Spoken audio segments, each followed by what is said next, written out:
hvor skal vi så hen nu? Så står jeg væk på vej til revisoren med brev, ikke? Nå ja. Og alt muligt er bare, så står jeg væk. Så har du lige et nyt sejl med der under armen. Og så et par underbukser og sådan lidt.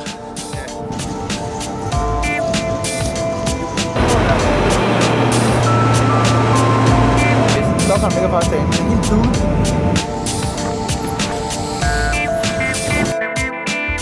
Sker det lige. Det er der. Så skal vi ind nu, simpelthen. Ja. Der, hvor det lige sker. Hvad sker der der? Der er vi.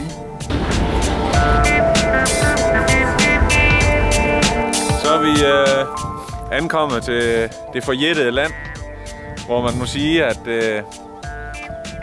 der mangler lidt verdensklasse i det her.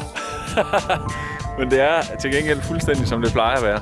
Så det er nok fint nok. Altså, det var ikke det, jeg havde forventet. Nej, vi havde forventet lidt mere luksus, ikke? Jo, altså, der er svensk...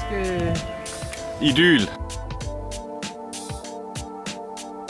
Bolle.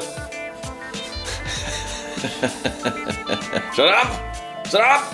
Der er race week! Står vi her igen. Har poleret båden. Nu er den ved at være topgejlet. Vi skal have den i vandet og masten på. Måste på. Ja. Innan klockan 2. Lige præcis. Inden klokken 2. Ellers så skal vi sidde hernede og drikke øl hele aftenen.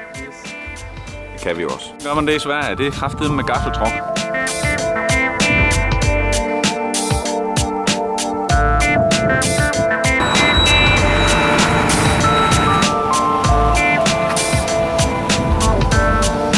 So we have touchdown.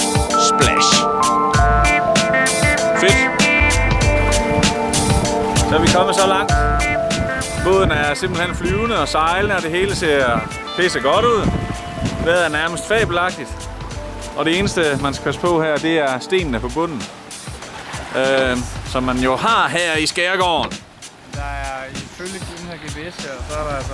Der er sten overalt. Ja, hele over det hele. Det er faktisk ret vanskeligt. Men, Ja. og vi ved ikke helt, hvor vi er. Nu har vi bare sejlet væk fra det der værft der.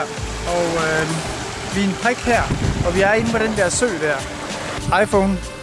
Det er det, der redder os lige nu, fordi... Men idyllisk er der. Ja. Med solnedgangen der og bolsen i silhuet uden bukser på. Man får jo tårer i øjnene. De byder os velkommen med springvand og disco sound.